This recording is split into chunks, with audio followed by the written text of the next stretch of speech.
எரேமியா 11ஆம் அதிகாரம். கர்த்தராலே எரேமியாவுக்கு உண்டான வசனம். நீங்கள் கேட்டு யூதாவின் மனுஷருக்கும் எருசலேமின் குடிகளுக்கும் சொல்ல வேண்டிய உடன்படிக்கையின் வார்த்தைகளாவன. என் சத்தத்தை கேட்டு நான் உங்களுக்கு கற்பிக்கிறபடியே எல்லா காரியங்களையும் செய்யுங்கள். அப்பொழுது நீங்கள் என் ஜனமாயிருப்பீர்கள், நான் உங்கள் தேவனாயிருப்பேன்.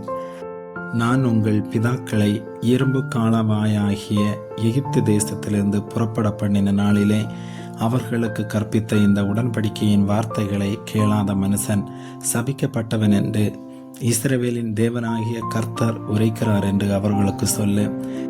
இன்றைய தினம் இருக்கிறபடி பாலும் தேனும் ஓடுகிற தேசத்தை உங்கள் பிதாக்களுக்கு கொடுப்பேன் என்று நான் அவர்களுக்கு இட்ட ஆணையை நான் திடப்படுத்தும்படி இப்படியாகும் என்றார். அதற்கு நான் பிரதியுத்தரமாக, அப்படியே ஆக கடவது கர்த்தாவே என்றேன்.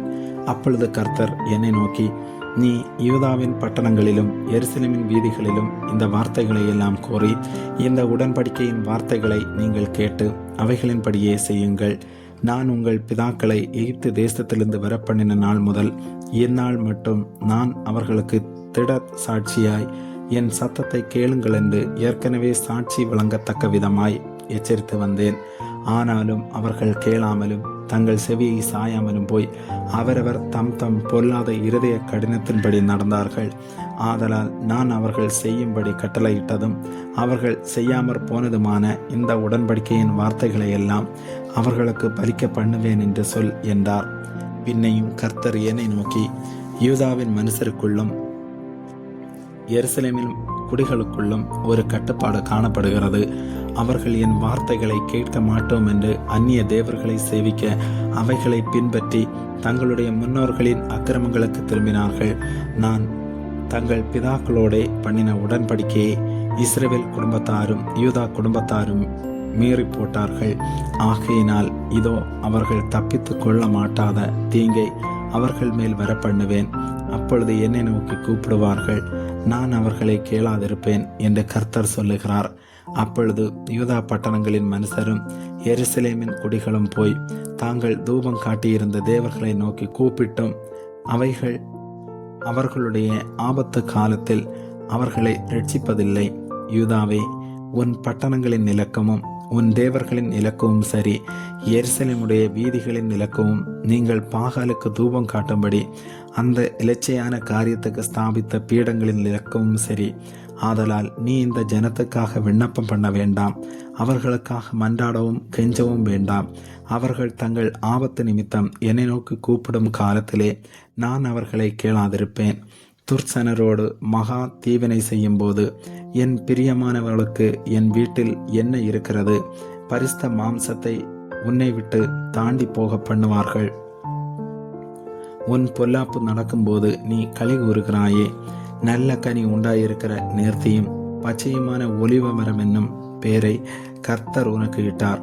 ஆனால் மகா அமளியின் சத்தமாய் அதை சுற்றிலும் நெருப்பை கொளுத்துவார்.